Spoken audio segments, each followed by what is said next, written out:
نحمده ونصلي ونسلم على رسوله الكريم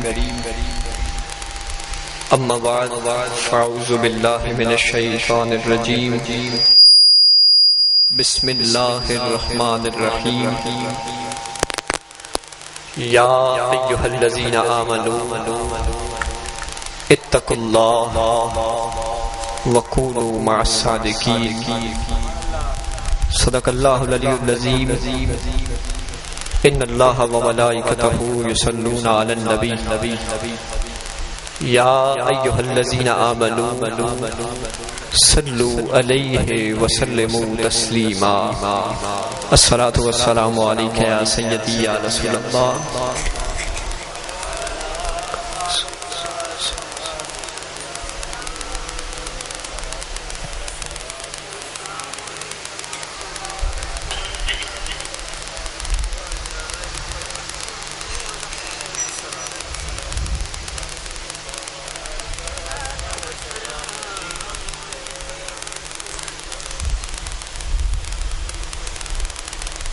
جہاں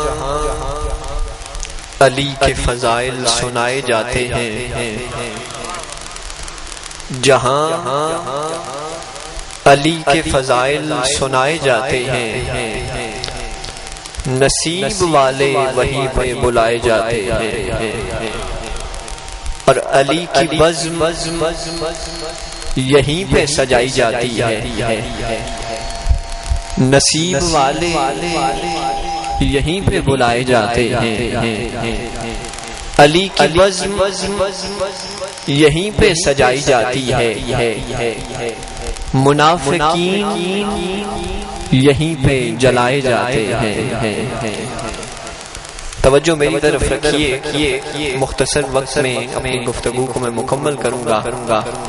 اب آپ جانتے ہیں کہ اس نشست میں ہم گفتگو کو زیادہ لمبا نہیں کرتے، کوشش کرتے ہیں کہ فقیروں کی گفتگو میں انہی کی سیرت سے خیر لیتے ہوئے چند منٹ اپنی حاضری لگوا دی جائے. تو یہ یاد رکھیے کہ جہاں علی کے فضائل سنائے جاتے ہیں، یہ بات ذہن میں بٹھا لیجئے کہ جہاں علی کے فضائل سنائے جاتے ہیں، وہ حسین آباد ہو، وہ دوہٹہ عظمت شریف ہو، وہ کوئی بھی آستانہ ہو، کوئی بھی پاک جگہ ہو، جہاں علی کے فضائل سنائے جاتے ہیں، نصیب والے وہیں پہ بلائے جاتے ہیں. اور یہ آستانے یہ اعلان کرتے ہیں اپنے ہر عرس پہ، اپنی ہر محفل میں کہ علی کی بزم یہیں پہ سجائی جاتی ہے، علی کی بزم یہیں پہ سجائی جاتی ہے، منافقین یہیں پہ جلائے جاتے ہیں. اور شاعر نے کیا خوب تشبیہ دی ہے کہ ہنود قوم جلاتی ہے اپنے مردوں کو.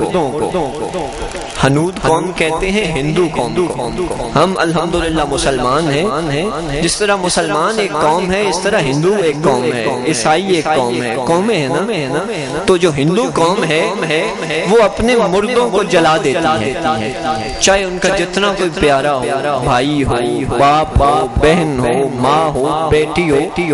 جب وہ اس دنیا سے چلا جاتا ہے تو وہ اس کو دفن نہیں کرتے بلکہ اس کو آگ لگا دیتے، اس کو جلا دیتے. تو شاعر کہتا ہے کہ ہنود قوم جلاتی ہے اپنے مردوں کو.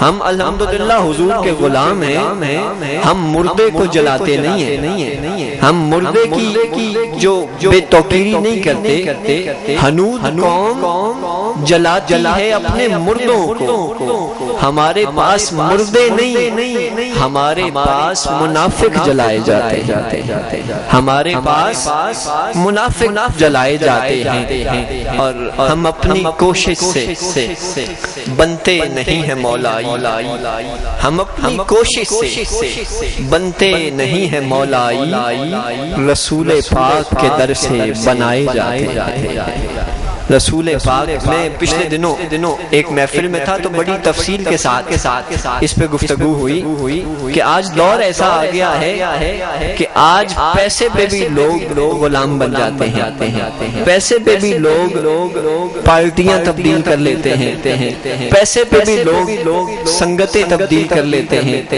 پیسے پہ بھی لوگ اپنے راہبر اور اپنے رہنما تبدیل کر لیتے ہیں۔ ہم نے جو مولا علی کو اپنا راہبر و رہنما مانا ہے تو پیسے کی وجہ سے نہیں مانا، ہمیں نبی نے ان کی غلامی کا شرف عطا کیا۔ ہم نے کسی لالچ میں آ کے علی کو مولا نہیں مانا، اپنا مرشد نہیں مانا، اپنا راہبر نہیں مانا، رسول پاک کے در سے یہ ہم پہ عطا ہوئی ہے کہ ہمیں علی کی غلامی کا شرف عطا فرمایا۔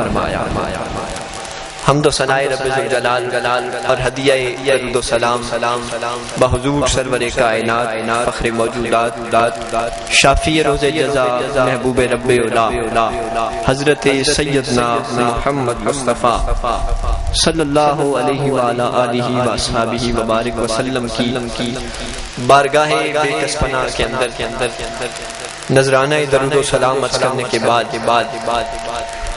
آج کی یہ پروکار تقریب سعید جو چھٹی نشست فقیر کے پاکیزہ حوالے سے انعقاد پذیر ہے۔ الحمدللہ ثم الحمدللہ، جب سے یہ سلسلہ شروع ہوا ہے اللہ کے کرم سے، حضور کی نگاہ شفقت سے، صاحبان دربار کی خاص نظر سے یہ سلسلہ اپنے عروج کے ساتھ جاری و ساری ہے۔ میں نے پچھلی دفعہ بھی یہ ذکر کیا تھا کہ انسان کام بہت سارے شروع کرتا ہے لیکن منزل تک وہی پہنچتا ہے جسے رب اور رب کے پیاروں کی بارگاہ میں منظوری نصیب ہوتی ہے۔ الحمدللہ 2023 کا آغاز ہوا تو ہم نے یہ نشست فقیر کا سلسلہ شروع کیا۔ پہلی محفل شریف جنوری میں ہوئی، پھر فروری میں ہوئی، اسی طرح لگاتار یہ سلسلہ جاری و ساری ہے۔ اب جون کا مہینہ ہے، چھٹا مہینہ ہے، تو بلا ناغہ آج چھٹی محفل میں ہم حاضر ہیں۔ اکثر چہرے مجھے ایسے دکھائی دے رہے ہیں کہ جو پہلی محفل شریف سے لے کے آج تک ہمارے ساتھ اس خوبصورت سلسلے میں شامل ہیں۔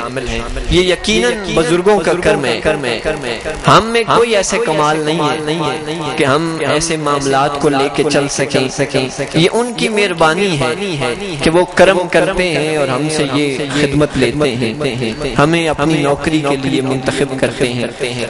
اللہ کریم ہم سب کی حاضری کو شرف قبولیت عطا فرمائے۔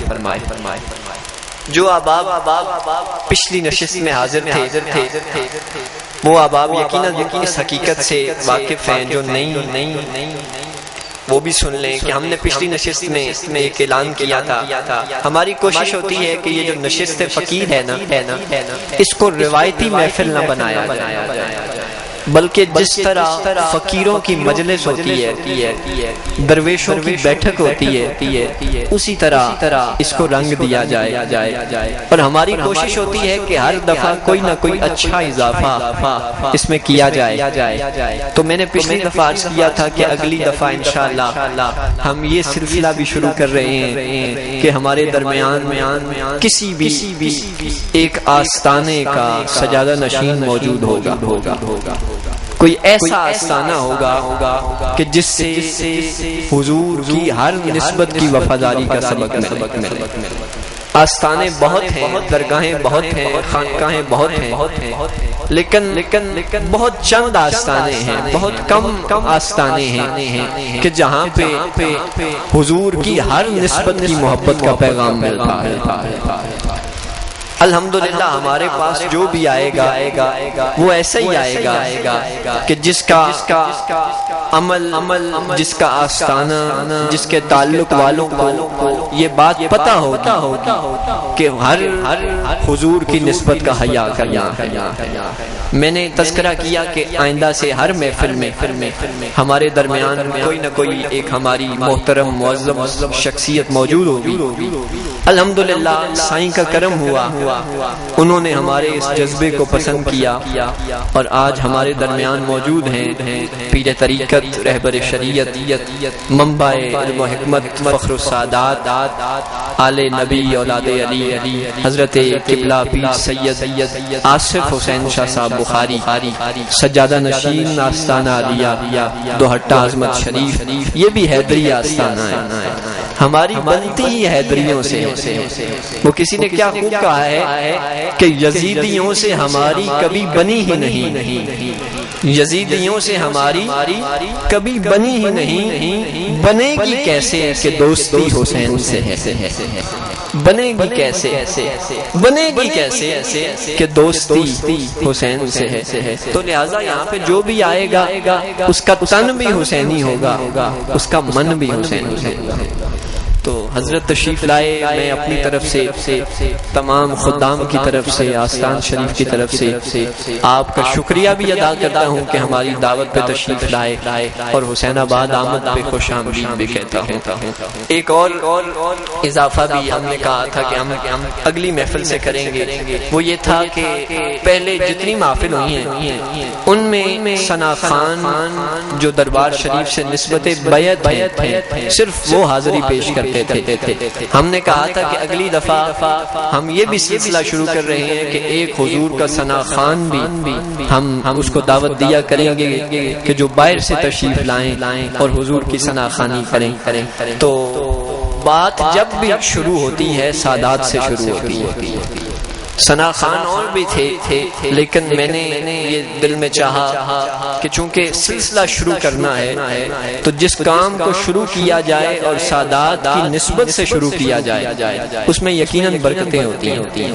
تو ثنا خان اور بھی تھے لیکن میں نے اپنے عزیز بھائی سید اون عباس شاہ صاحب کو یہ درخواست کی کیونکہ یہ سید زادے ہیں تو ان سے میں نے ریکویسٹ کی کہ آپ تشریف لائیں اور اپنی حاضری سے اس سلسلے کا آغاز فرمائیں. تو آج شاہ جی نے بڑا خوبصورت پڑھا. اللہ تعالیٰ ان کے علم میں عمر میں مزید برکتیں عطا فرمائے اور ہماری ان سے جو محبتیں ہیں یہ ہمیشہ قائم رہیں, یہ آتے رہیں, ہمیں اسی طرح خوبصورت ذکر سناتے رہیں. میں بہت شکر گزار ہوں میرے بھائی, میرے بہترین دوست آزاد کشمیر سے ابھی اس وقت موجودہ حالت میں میرے ساتھ لاہور میں زیر تعلیم بھی ہیں گورنمنٹ کالج میں, محمد زنیر نظر صاحب تشریف فرما ہیں. میں ان کو بھی آج کی اس نشست میں خوش آمدید کہتا ہوں. آپ سب کو بھی خوش آمدید. گفتگو چونکہ لمبی نہیں کرنی تو پیغام سماعت فرما لیجئے. پچھلی نشست میں ہم نے ایک پیغام سمجھا تھا.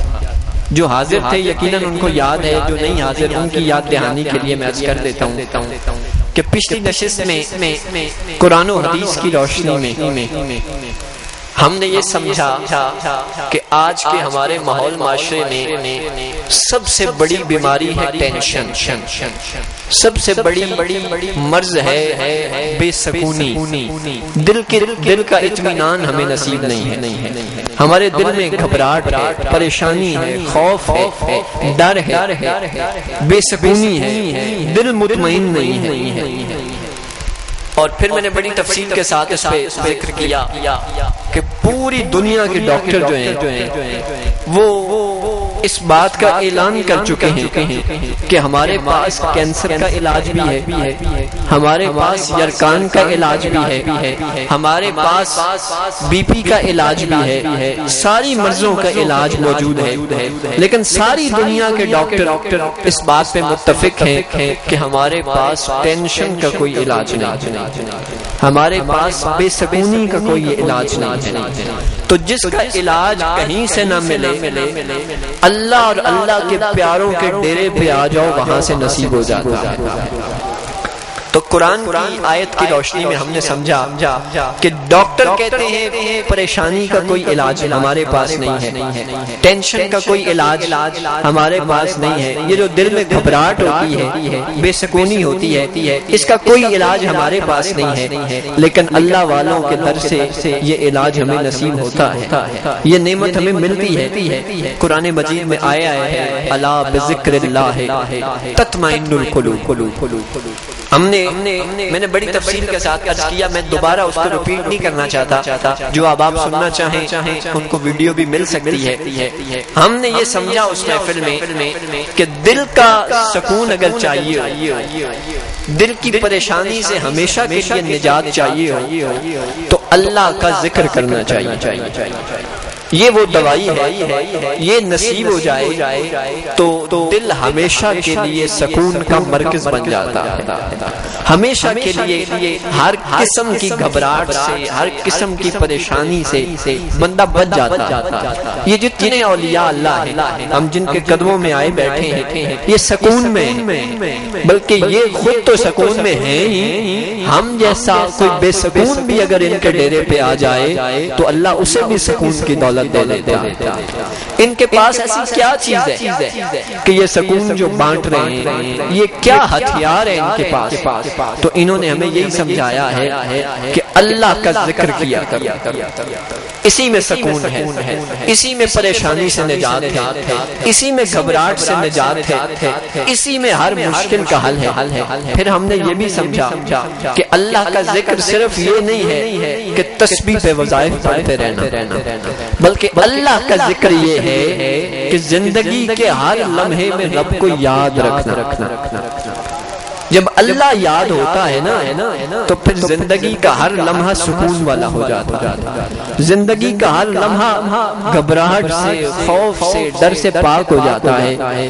جب اللہ سے دوری ہوتی ہے، جب ہم اللہ کو بھلا دیتے ہیں، پھر وہی دل گھبراہٹ کا بھی شکار ہوتا ہے، پریشانی کا بھی شکار ہوتا ہے، ڈر کا بھی شکار ہوتا ہے، خوف کا بھی شکار ہوتا ہے، خواہ مخواہ کے وہم کا بھی شکار ہوتا ہے۔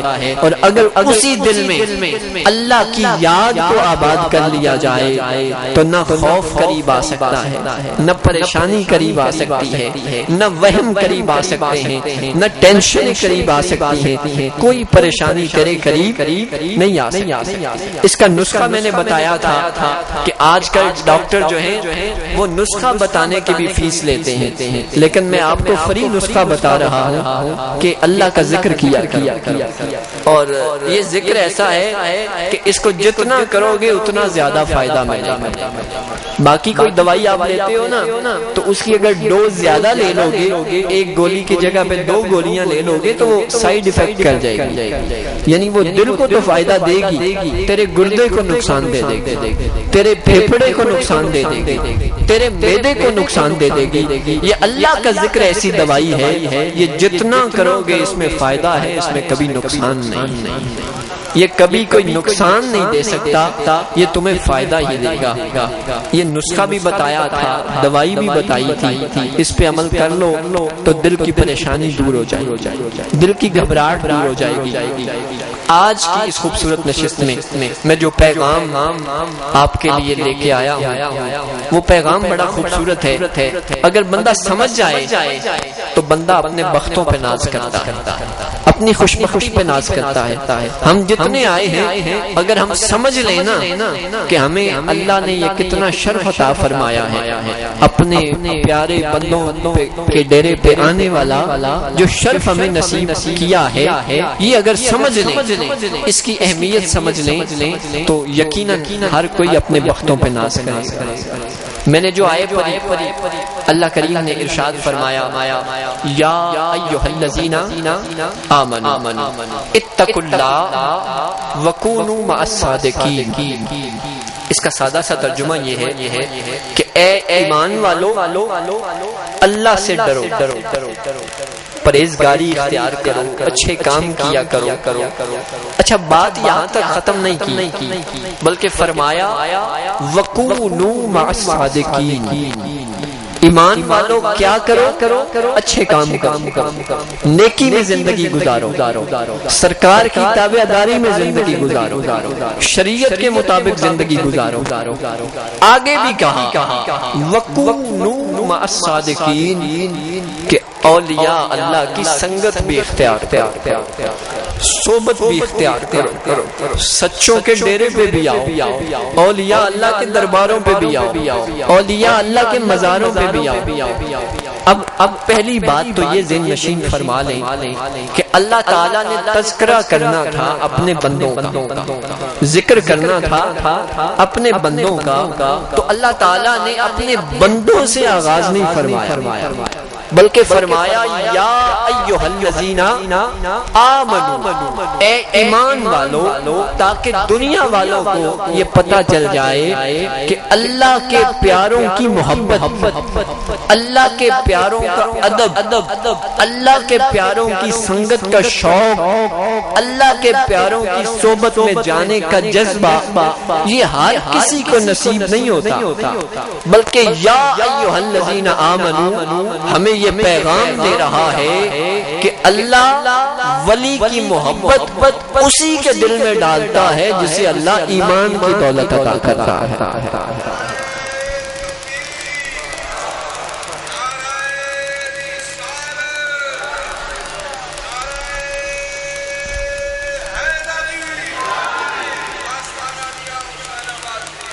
پہلا پیغام جو ہمیں یہ آیت دے رہی ہے وہ یہ ہے کہ ولی کی محبت، علی کی محبت، نبی کی محبت، یہ جتنے وسیلے ہیں رب تک پہنچنے کے لیے، یہ ان کی محبت ہر کسی کو نہیں مل سکتی۔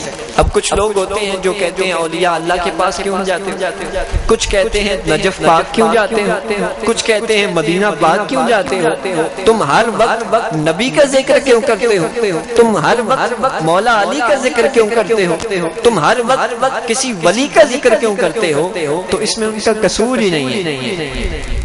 یہ آیت ہمیں بتا رہی ہے کہ ولی کی محبت، علی کی محبت، نبی کی محبت یہ ملتی ہی اسے ہے جسے اللہ تعالیٰ ایمان کی دولت عطا فرماتا ہے۔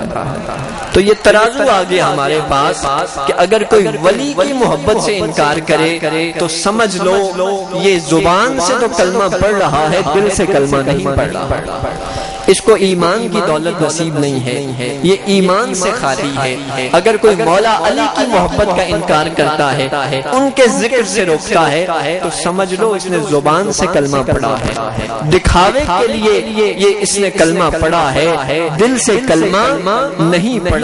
اگر کوئی نبی کی محبت سے انکار کرتا ہے تو سمجھ لو اس کو ایمان کی دولت نصیب نہیں ہوئی۔ آج ہم اگر اللہ کے ولی کے ڈیرے پہ آتے ہیں، ان سے پیار کرتے ہیں، ان سے محبت کرتے ہیں، تو یہ اس بات کی دلیل ہے کہ الحمدللہ اللہ نے ہمیں بے ایمانوں میں شامل نہیں کیا، ہمارا شمار ایمان والوں میں فرما دیا۔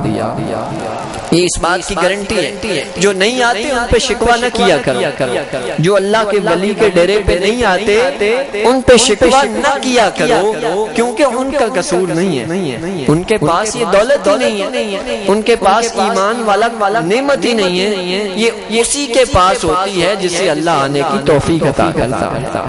پہلا پیغام آج کی اس بزم کا یہ لے کے جائیں کہ اگر ایمان والوں میں اپنا شمار کروانا ہے، اگر اللہ کے بندوں میں اپنا شمار کروانا ہے تو پھر ولی سے بھی تعلق بنانا ہے، پھر مولا علی سے بھی تعلق بنانا ہے، پھر آقا نبی سے بھی تعلق بنانا ہے۔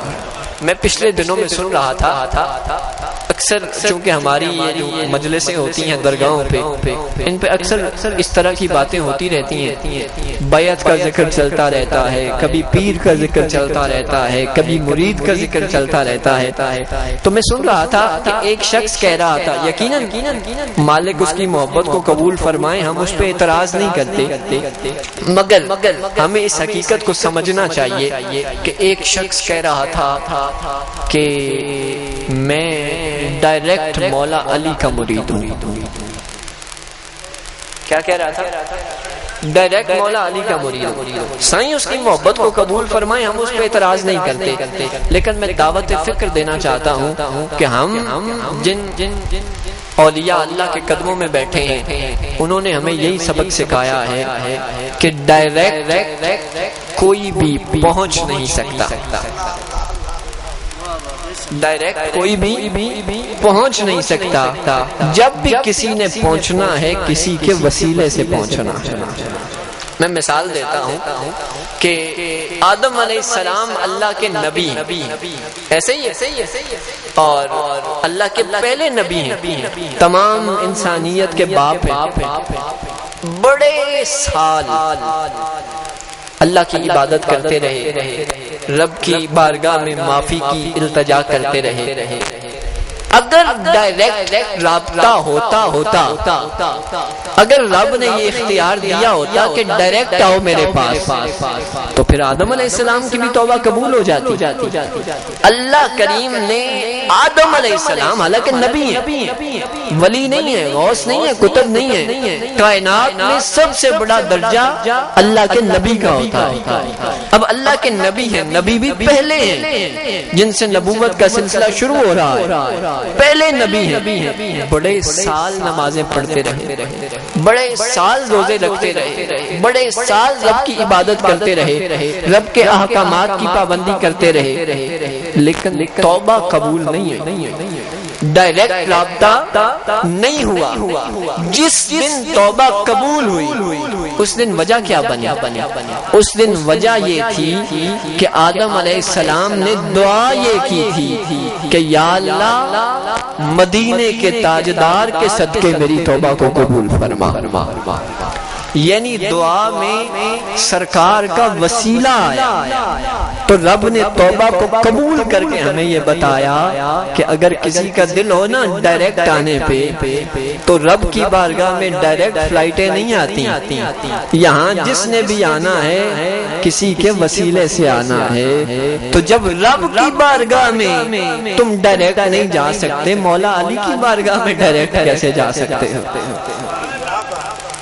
علی کی شان دیکھو، علی کا مقام دیکھو اور اپنی اوقات دیکھو۔ کہتے ہیں جی میں ڈائریکٹ مولا علی کا مرید ہوں، علی کا نام ہی بہت اونچا ہے، تم ان کے مقام کی بات کرتے ہو۔ علی تک بھی پہنچنا ہے تو بزرگوں نے یہی بتایا ہے کہ ولی کے وسیلے سے پہنچنا۔ ہماری کیا اوقات کہ ہم ڈائریکٹ علی تک پہنچ سکیں؟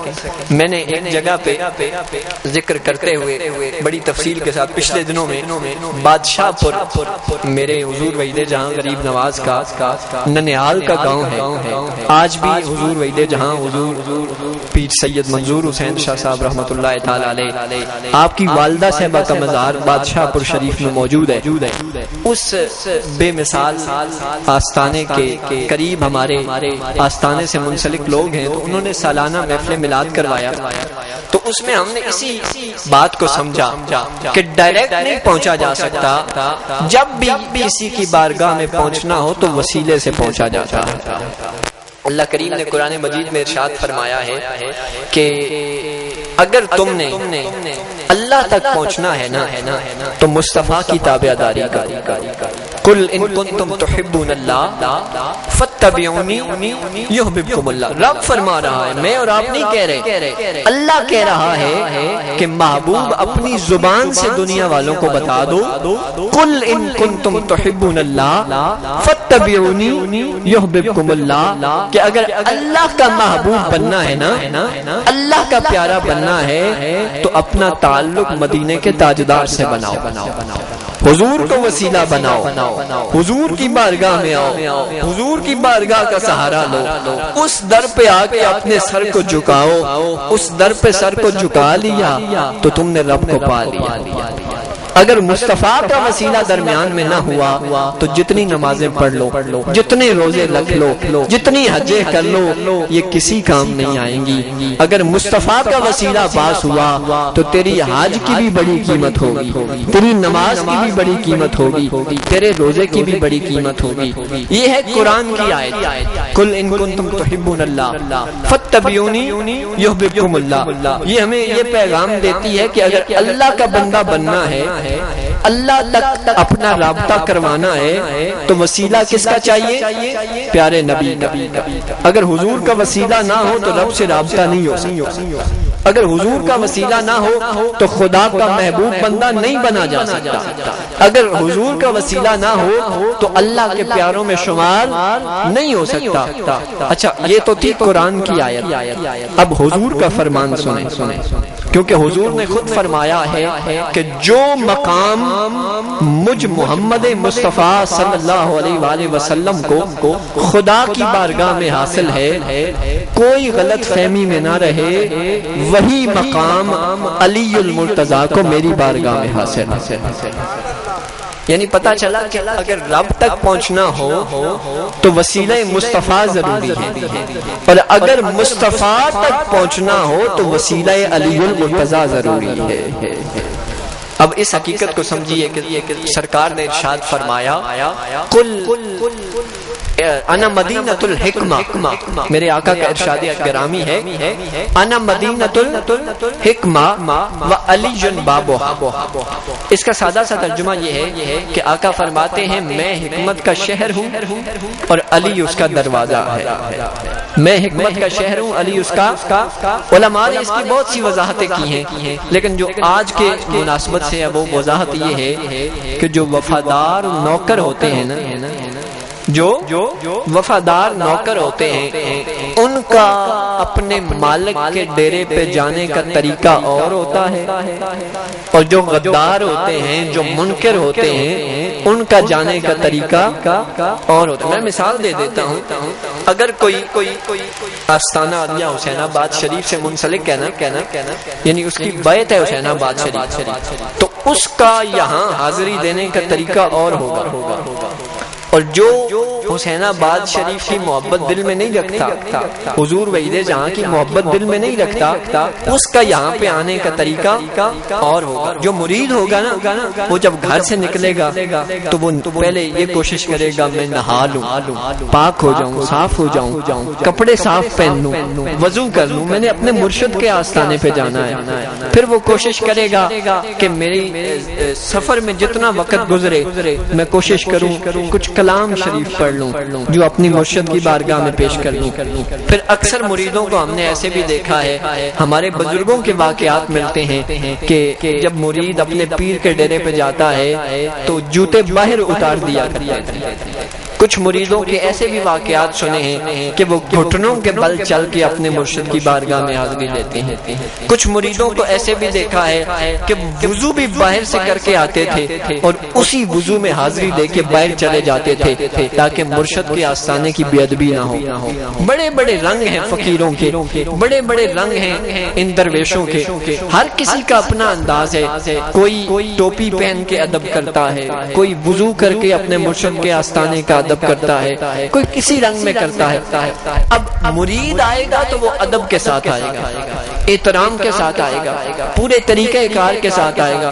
لیکن اگر کوئی منکر آئے گا تو وہ ٹوپی کا خیال نہیں کرے گا وہ جوتے کا خیال نہیں کرے گا وہ ادب کا خیال نہیں کرے گا وہ احترام کا خیال نہیں کرے گا. یہ جو حدیث میں نے پڑھی ہے نا انا مدینۃ الحکمہ و علی بابھا علماء اس کی وضاحت فرماتے ہوئے کہتے ہیں کہ نبی تک جنہوں نے پہنچنا ہو نا منکروں کے طریقے سے نبی تک جنہوں نے پہنچنا ہو ڈائریکٹ طریقے سے وہ علی کی بارگاہ میں حاضری نہیں دیتے.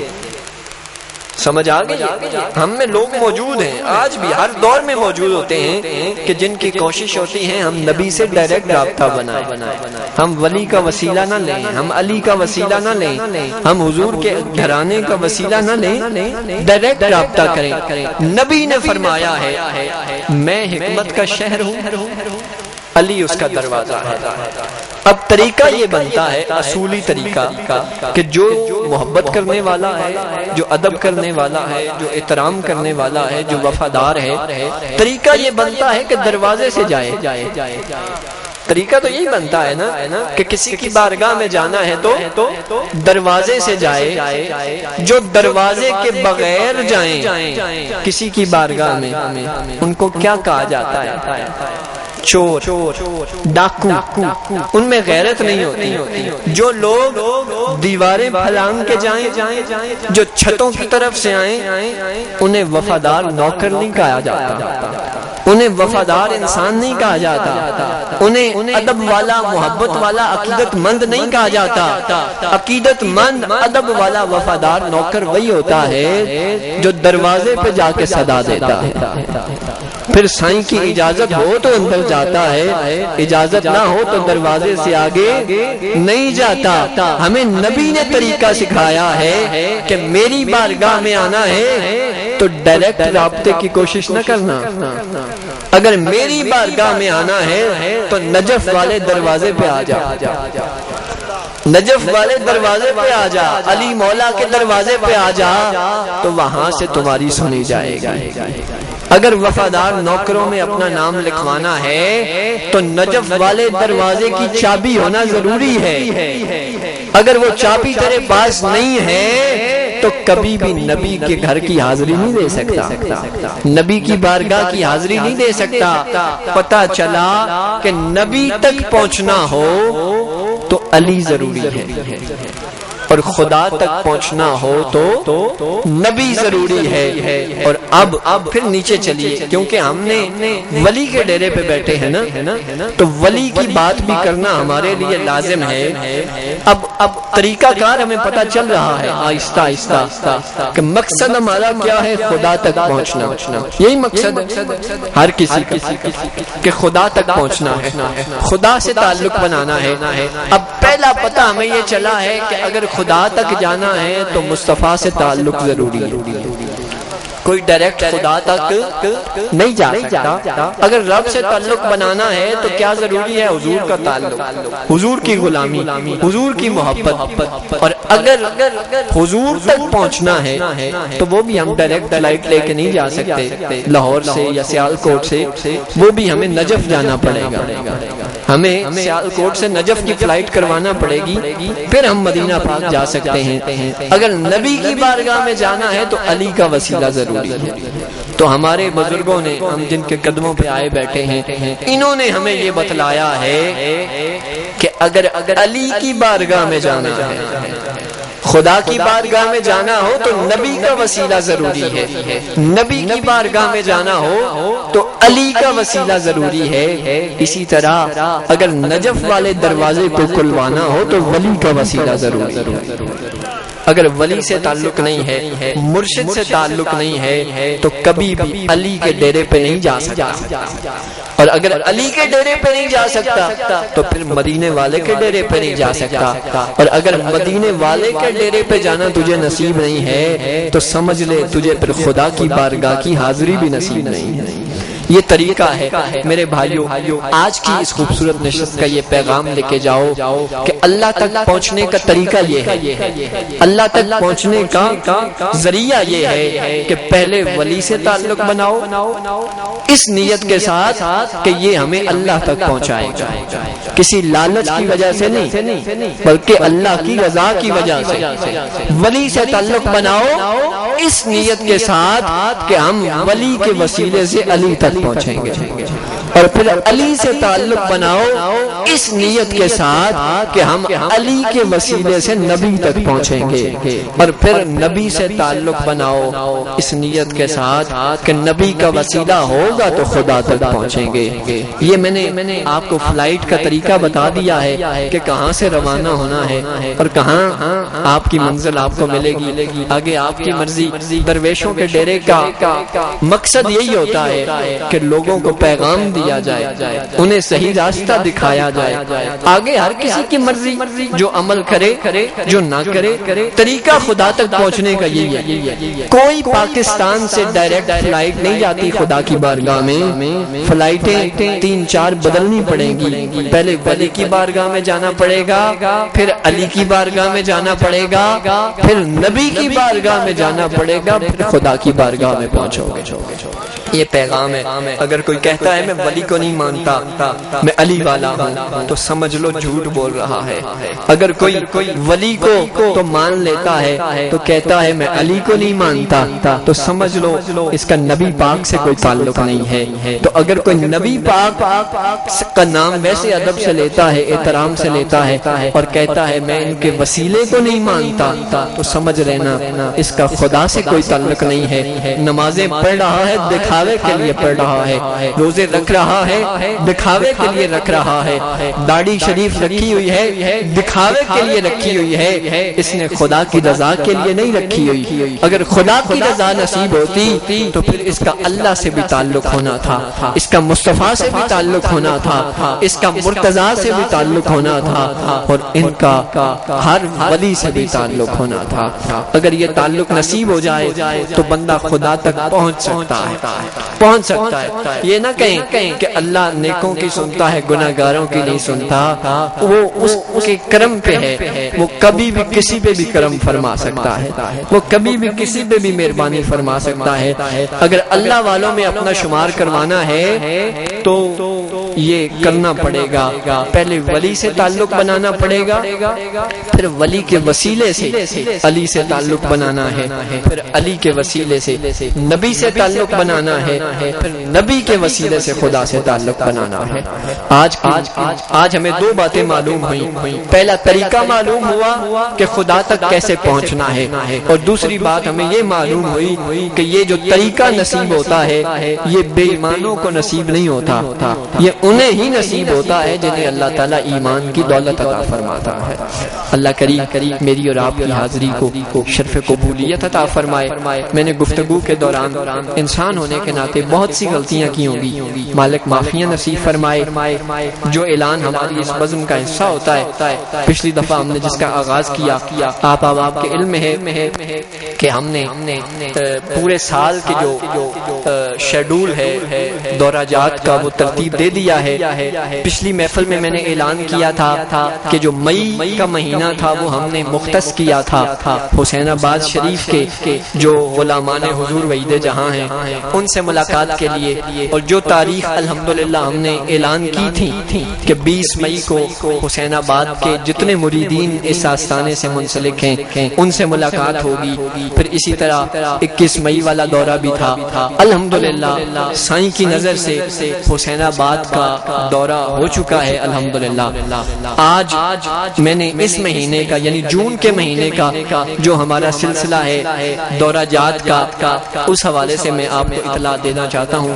اکثر احباب موجود ہیں، پہلا مہینہ حسین آباد شریف کے لیے ہم نے مختص کیا تھا کہ جتنے پیر بھائی حسین آباد شریف کے ہیں ان سے ملاقات اس مہینے میں ہو۔ اب یہ جو جون کا مہینہ ہے انشاءاللہ العزیز یہ ہم مختص کر رہے ہیں، یہ ہمارا 7 گاؤں ہے فتو والا، اس پنڈ کے لیے، اس پنڈ کے جو پیر بھائی ہیں ان کے لیے، یا 7 جو ڈیرہ جات ہیں ان کے لیے یہ جون کا مہینہ ہم نے مختص کیا ہے۔ ڈیٹ کیا ہے صوفیہ؟ انشاءاللہ العزیز 17 جون یعنی 17 جون پنجابی چاک لو 17 جون بروز ہفتہ انشاءاللہ العزیز فتو والے دے پیر بھائیاں واسطے یہ دن رکھیا گیا ہے، اور 18 جون بروز اتوار توتاں والا پنڈ جڑا ہے انہاں پیر بھائیاں واسطے اور نال جڑے فتو والے دے ڈیرے نے انہاں واسطے یہ دن رکھیا گیا ہے۔ انشاءاللہ اس دن اپنے سائیں دے غلاماں نال ملاقات ہوسی، تو ان سارے اطلاع دیتی جاندی ہے انشاءاللہ۔ اللہ خیر فرمائے کہ انشاءاللہ یہ معاملات اپنی منزل دی طرف چلن گے۔ پہلا مہینہ ساڈا حسین آباد شریف دے پیر بھائیاں واسطے سی، اے مہینہ انشاءاللہ فتو والے دے پیر بھائیاں واسطے انشاءاللہ زندگی رہی تے یہ سلسلہ جاری و ساری رہے گا۔ ایک اور اعلان بھی اساں کیتا سی کہ اسی جتھے جتھے سائیاں دے غلام نے نا اوتھے حیدریاں دی ایک ٹیم بنا رہے ہیں، حیدریاں دی تاں پتہ لگے کہ ساڈا تعلق کنا نال ہے۔ اسی گلی گلی نگر نگر حیدر کر کے دسیے کہ زمانے سے علی والوں کی سلطانی نہیں جاتی، اسی باعث منافق کی پریشانی نہیں جاتی۔ حکمرانی سلطانی بادشاہی یہ صدا علی علیہ دی رانی ہے، جڑے علی دے منکر نے انہاں سڑدیاں رہنا تے جڑے علی دے نوکر نے انہاں پھردیاں رہنا۔ ساڈا مقصد یہ کہ اسی گلی گلی نگر نگر اس تعلق نو پہنچائیے۔ حسین آباد شریف دی الحمدللہ 13 بندیاں دی پہلی ٹیم ساڈی تیار ہو گئی ہے بزم حیدر دے نام تے، اور انہاں دے نام ہی میں فائنل کر دیتے نے۔